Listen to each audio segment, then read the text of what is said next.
Hello বন্ধুরা, আমি রাজেন্দ্র। আমার মা রাধিকা কু যেমন নাম তেমন তাকে দেখতে। আমার মা পেশায় একজন কলেজ প্রফেসর। আমি একটা আইটি কোম্পানিতে চাকরি করি। আমি আর আমার মা থাকি বাড়িতে। বাবা থাকে না, বাবা বাইরে থাকে গত 5 বছর, এখনো বাড়ি ফেরেনি একবারও। হয়তো ওখানেই সেটেল হয়ে গেছে। আমি আর মা থাকি আমাদের 3 BHK ফ্ল্যাটে। মা দেখতে খুব সুন্দরী, বাঙালি বু শাড়ি পরলে খুব সুন্দর লাগে। মায়ের পিছনের বড় তানপুরার মতন, যার জন্যে আমি আমার সারা জীবন লিখে দিতে পারবো এমন আমার মায়ের। পরবর্তীতে আমি আমার মায়ের পিছনের সব সময় থাকতাম। সম্পূর্ণ ভিডিওটি দেখলে বুঝতে পারবেন। ফিরে আসি 7 মাস আগের কথায়। মা সকালে ঘুম থেকে উঠে ফ্রেশ হয়ে আমার রুমে আসলো আমায় ডাকতে। সেদিন ছিল রবিবার, মায়েরও ছুটি আমারও ছুটি।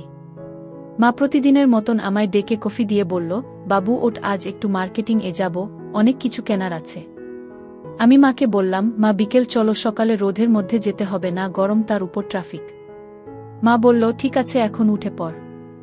আমি উঠে ফ্রেশ হয়ে খাবার টেবিলে গেলাম। মা একটু পর খাবার নিয়ে আসছিল। ঠিক তেমন সময় কিচেনের ফ্লোরে জল থাকায় জলে স্লিপ কেটে পা পিছলে পড়ে গেল সব খাবার দাবার নিয়ে। মা পুরো চিত হয়ে পড়েছে আর প্রচণ্ড মাজায় লেগেছে, খুব জোরে পড়ার শব্দও হয়েছে। মা তো পরে খুব কান্না করছিল। আমি কোনো মতে টেবিল থেকে উঠে গেছি মাকে ধরতে। মাকে পাজা করে তুলে কোনো মতে টেবিল অবধি নিয়ে এসেছি। মা খুব কান্না করছিল। আমি কি করব বুঝতে পারছিলাম না। দৌড়ে গিয়ে ফ্রিজ খুলে বরফ এনে মায়ের মাজায় চেপে ধরে মায়ের চোখের জল মুছে দিলাম আর খুব জোরে বরফ চেপে ধরেছিলাম। মায়ের কোনো মতে কান্না থামছে না, বসতেও পারছে না চেয়ারে। আমি মাকে কোলে তুলে নিয়ে মায়ের বেডরুমে নিয়ে শুয়ে দিলাম। তারপর বরফ এর সেক দিতে থাকলাম। এবার মা একটু শান্ত হলো। তারপর মা বলল, বাবু টেবিলে মুভ স্প্রে আছে, ওটা নিয়ে এসে স্প্রে করে দে, ঠিক হয়ে যাবে।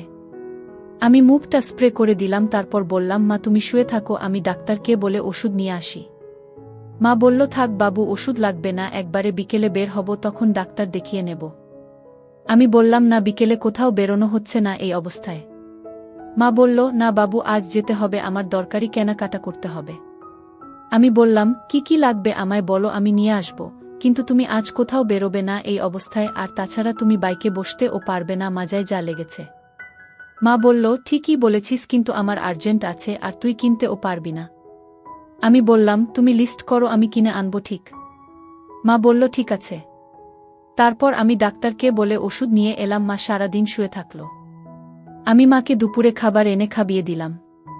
তারপর বিকেলে আমি মায়ের কাছে এসে জিজ্ঞেস করলাম, তোমার কি কি লাগবে বলো। মা প্রথমে ঘরের কিছু জিনিস এর লিস্ট দিল। আমি বললাম, এগুলো আনতে আমি পারবো না, তুমি আমায় কি মনে করো? মা বলল, এগুলো না বাবু, আমার কিছু পার্সোনাল জিনিস লাগবে সেগুলো। আমি বললাম, বলো। মা বলল, আমার বলতে কেমন লাগছে? আমি তখন বললাম, মা তুমি শুধু শুধু এমন করছো, আমায় বলতে তোমার প্রবলেম? মা বলল, আচ্ছা শোন তবে, আমার কিছু ছোট গার্মেন্টস লাগবে, কাল পরশু আমার ওটা শুরু হবে। আমি বললাম, এই ব্যাপার, আর তুমি আমার কাছে লজ্জা কেন পাচ্ছ? এগুলো প্রয়োজনীয় জিনিস, এগুলো আমি ছাড়া তোমায় কে এনে দেবে শুনি? বাবা নেই আর আমি তোমার প্রয়োজন মেটাবো না।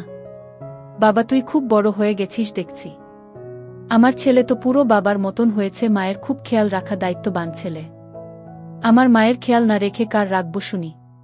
আচ্ছা শোন তবে, আমার এক সেট লাগবে 38 সাইজের, আর একটা ও লাগতো, কিন্তু তুই কিনতে পারবি না, ওটা থাক। মা তোমার ইয়ের সাইজ 36?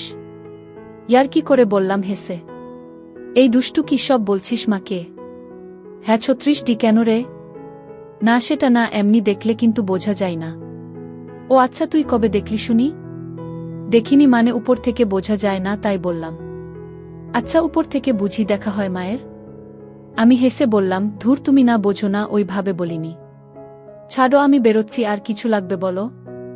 না না, আর কিছু না। আমি বেরোলাম। মা ঘরে একা, আমি বাইরে থেকে তালা দিয়ে গেলাম। আমি একটা মেয়েদের গার্মেন্টসের দোকানে ঢুকলাম। সেখানে বললাম যা যা লাগবে। দোকানের লোকটা বলল, স্যার বৌদির জন্যে নিজে কিনে নিয়ে যাচ্ছেন, বৌদি খুব লাকি। আমি বললাম, ভালো দেখে বার করতে, ব্র্যান্ডেড। উনি কিছু বের করল যেগুলো প্রচণ্ড সুন্দর। সেগুলো দেখে আমার যেন মায়ের কথা মনে পড়ে গেল, আর ভাবতে থাকলাম যে এটা মা পড়লে যা লাগবে না। আমি ইচ্ছা করে ওইটা নিলাম, আর তার সাথে ম্যাচিং করে ব্ল্যাক কলারের। তারপর ওনাকে একটা ওই বের করতে বললাম, উনি সেই প্রচণ্ড দেখে একটা বের করল। আমি দেখে মাকে ওই ড্রেস কল্পনা করতে লাগলাম। আমি বললাম, এগুলো প্যাক করে দিন। তারপর মেডিসিন শপ থেকে বালিশ কিনে বাকি জিনিসগুলো কিনে মায়ের জন্য কিছু টক আচার, চিপস, চকলেট কিনলাম। কারণ এই সময় নাকি এইসব খেতে ভালো লাগে আমার বান্ধবীদের কাছে শুনেছি। সব কিনে কেটে অনেক রাত হলো। আমি ডিনারের জন্য 2 প্লেট বিরিয়ানি কিনে নিলাম। তারপর বাড়ির দিকে রওনা দিলাম। বাড়ি পৌঁছে আমি দরজার লক খুলে ভিতরে গেলাম। সব জিনিসগুলো সোফায় রেখে মায়ের রুমে ঢুকলাম। দেখলাম মা শুয়ে আছে দরজার দিকে পিছন ঘুরিয়ে। আমি হাঁ করে তাকিয়ে দেখতে থাকলাম তানপুরার মতন। তারপর রুমে ঢুকে মাকে ডাকলাম। মা ঘুরে বলল, বাবা তুই এসেছিস, আয়, আমার খুব বাথরুম পেয়েছে, আমি যেতে পারছি না, একটু তুলে নিয়ে চল। আমি মাকে তুলে বসালাম। তারপর বললাম, আমি ধরে বাথরুম নিয়ে গেলে হেঁটে যেতে পারবে?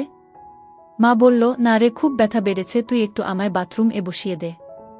আমি মাকে কোলে তুলে বাথরুম নিয়ে গেলাম। তারপর যেভাবে বসে মেয়েরা ওইভাবে বসিয়ে দিয়ে বেরিয়ে আসলাম। মা বলল, বাইরে দাঁড়া, বাবু হয়ে গেলে একটু ধরে নিয়ে চল। আমি বাইরে দাঁড়িয়ে রইলাম। মা তারপর ছড়ছড় করে শুরু করল।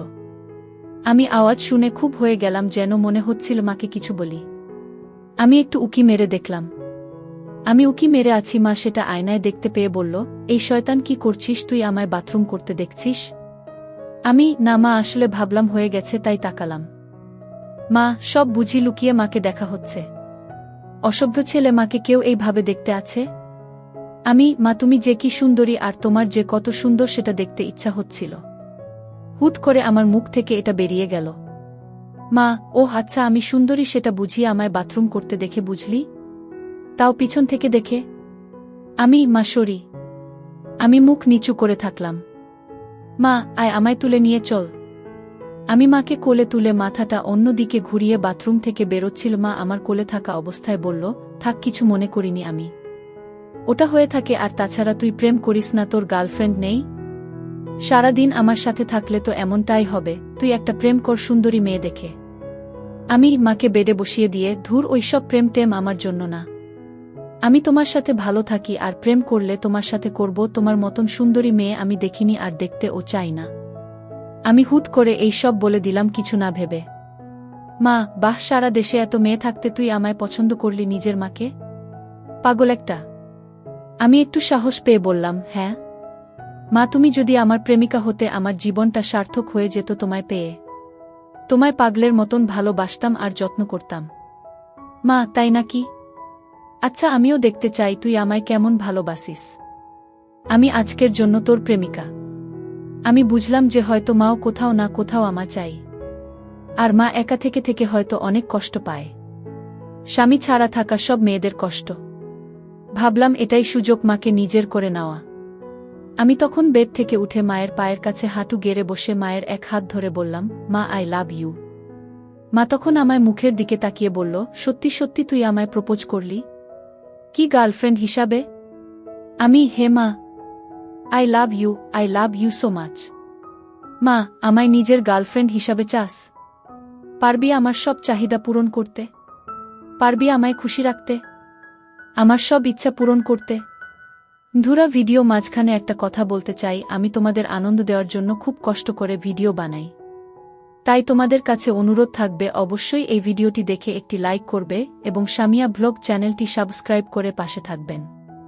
আমি, মা, তুমি জানো না আমি তোমার জন্য কি ফিল করি। তোমায় কতটা যত্নে রাখব। তোমার সব ইচ্ছা চাহিদা পূরণ করব, একবার এর বেশি দুবার বলতেও হবে না। মা হেসে বলল, ওকে, আই লাভ ইউ বাবু। আমি মায়ের হাতটা ধরে একটা হাসি করলাম। মা হেসে, বাবা খুব পটাতে পারো দেখছি। কিভাবে মেয়েদের মন জয় করতে হয় জানো? আমি, মেয়েদের কিনা জানি না, তবে তোমার মন জয় করতে চাই। মা একটা মিষ্টি হাসি দিল। তারপর আমি উঠে মাকে আর কপালে একটা হাসি করলাম। মা অবাক হয়ে বলল, বাবা এত? আমি, মা, তোমাকে আমি অনেক ভালোবাসি আর তোমার সেবা করতে চাই। মা, আচ্ছা অনেক হয়েছে, এবার ছাড়ো। আমি যা যা আনতে বলেছি সেসব কই দেখছি না তো। আমি সব এনেছি, তবে আমাকে একটু দাও আগে। মা, আচ্ছা পরে দিব। এখন আর না বাবু, রাতের খাবার বানাতে হবে। আমি, মা, আমি নিয়ে এসেছি বিরিয়ানি। আর রান্না করতে হবে না তোমায়। মা, বাবা খুব ভালোবাসো দেখছি মাকে। বাবু এখন ছাড়ো, যাও ওই জিনিসগুলো নিয়ে আসো, দেখি কি কি এনেছ, সব ঠিক আছে কিনা। আচ্ছা দাঁড়াও। আমি সব জিনিসপত্রগুলো নিয়ে মায়ের ঘরে আসলাম। তারপর মা ঘরের জিনিসগুলো প্রথমে দেখে বলল ঠিক আছে বলে সাইডে রাখল। তারপর মায়ের জিনিসের ব্যাগটা খুলল। খুলে দেখল প্রথমে চকলেট, আচার, চিপস। মা বলল তুই এইসব এনেছিস কেন, কে খাবে? আমি বললাম কেন, তোমার জন্য এনেছি মা, তুমি খাবে। এই সময় নাকি মেয়েদের এইসব খেতে মন চায়, তাই নিয়ে এলাম। মা তো আমার দিকে হা করে তাকিয়ে হুট করে বেড থেকে উঠে আমায় ধরে আমার কপালে হামি দিতে লাগল আর বলল, বাবু তুই সত্যি আমার প্রেমিক, ভালোবাসার মানুষ। না হলে তুই এত কিছু আমার জন্য ভাবতি? আমি সত্যি জীবনে প্রথম কাউকে ভালোবেসেছি, সেটা শুধু তুমি মা, তুমি। মা খুব আদর করল আর বলল, আবার থেকে আমার সব দায়িত্ব তোকে দিলাম, আমার সব কিছুতে তুই, আর কেউ না। আমি মাকে বললাম, এবার দেখো তোমার জন্য কি কি এনেছি। মা একের পর এক জিনিস দেখছে আর আমার দিকে তাকাচ্ছে, যেন নিজের মধ্যে একটা অন্য কিছু অনুভব করছে। মা, তুই এগুলো আমার জন্য এনেছিস? এত সুন্দর ড্রেস, আমায় এগুলো পরাতে চাস? এগুলোতে দেখতে চাস বুঝি? না মানে আসলে তেমন কিছু না মা। মা থাক, হয়েছে। তুই যখন এগুলো এনেছিস আমি পরব তোর জন্য। আর সত্যি কথা বলতে আমারও খুব ইচ্ছা ছিল এমন ড্রেস পরার। মা তুমি সত্যি বলছো? তুমি এগুলো পরবে? ও মা, আমায় একবার পরে দেখাবে? আমি তোমায় দেখতে চাই এগুলো পরা অবস্থায়। প্লিজ মা, বারণ করো না। মা বোকা, তোর জন্য পরব আর তোকে দেখব না? তুই আমার প্রেমিক, আমার সব কিছু তোর, তুই আমায় দেখতে পারিস তোর যেভাবে ইচ্ছা। আমি ভাবতে পারছি না আমার মা আমার সামনে বের করে দাঁড়িয়ে আছে। মা বলল, কি রে বাবু, কি দেখছিস অমন করে আমার দিকে তাকিয়ে? আমি মায়ের দিকে তাকিয়ে একটা ঢোক গিলে, মা তোমার এগুলো কি করে এত বড় বানালে, এমন সুন্দর অন্য কাউদেরও দেখিনি। মা বলল, একদম না, ওসব একদম হবে না। আমি অবধি থাক আর আমায় দেখার পারমিশন দিলাম, আর কিছু না। এই বলে মা আমার কিনে আনা জিনিসগুলো পড়তে লাগল। ওই জিনিসগুলো পরে মা বলল, বাবু কটা ফটো তুলে দে আমার, দেখি কেমন লাগছে। আমি মায়ের অনেক ফটো তুলে দিলাম, তারপর অনেক পোষে মা ফটো তুলল। আমার খুব ভালো লাগছিল মা দেখে। মা আমায় বলল, বাবু এগুলো মায়ের সাথে না বুয়ের সাথে করবি। আমি বললাম, আমার বউ তুমি, আমি তোমাকে বিয়ে করব। মা হেসে বলল, পাগল নাকি তুই? আমি তোর মা। হ্যাঁ একটা হতে পারে, প্রেমিক হতে পারি, তবে বউ না। তাই হবে, আপাতত প্রেমিক হয়ে থাকো, পরে দেখছি বউ কি করে বানাতে হয়। মা আস্তে, বাবা এত তাড়াহুড়ো কেন, আমি কোথায় যাচ্ছি না পালিয়ে। তোর যা খুশি কর, আমি এই দিনটার অপেক্ষায় ছিলাম। মানে? মা তোকে আমি আমার কাছে চাই, কিন্তু মা হয়ে কি করে বলি এসবের কথা? তাই কখনো বলার সাহস হয়নি। আর আজ যখন তুই আমায় যত্ন করলি, আমি ডিসাইড করে নিয়েছি যে তোর সাথে আমি আমার সব উজাড় করে দেব। কারণ আমি আমার নিজেকে কন্ট্রোল করতে পারছি না। তোর বাবা নেই, কত বছর এই কষ্ট কি করে কমাবো বল? আর তুই আর আমি বাড়ি থাকি, আমার তোর প্রতি ওই দুর্বলতা হয়ে গেল আস্তে আস্তে। আমি তোকে কাছে চাই, অনেক কাছে, আমার ভালোবাসার মধ্যে চাই তোকে বাবু। মা তুমি আগে কেন বলনি? আমি তোমায় দেখে দেখে দিন দিন জ্বলছি, কষ্ট পাচ্ছি। তোমাকে চাইছি, কিন্তু আমি ও সাহস পাইনি বলতে। আমি তোমার কাছে থাকবো, তোমার মধ্যে থাকবো। তোমার সব কিছু এখন থেকে আমার। মা হে বাবু, আমার সব তোর। তুই আমায় সুখে শান্তিতে থাকতে দে। সবশেষে করতে আমাদের ৫-০ মিনিট পার হয়ে গেল। দুজনে বাথরুমে ঢুকে ফ্রেশ হয়ে তারপর বিরিয়ানি খেলাম। খাওয়া শেষ করে আবারও ১ ঘন্টা মায়ের সেবা করে আমি আর মা হাঁপিয়ে দুজনকে ঘুমিয়ে পড়লাম। বন্ধুরা, আজকের গল্পটি যদি তোমাদের ভালো লেগে থাকে তাহলে অবশ্যই ভিডিওটিতে লাইক করতে ভুলবে না।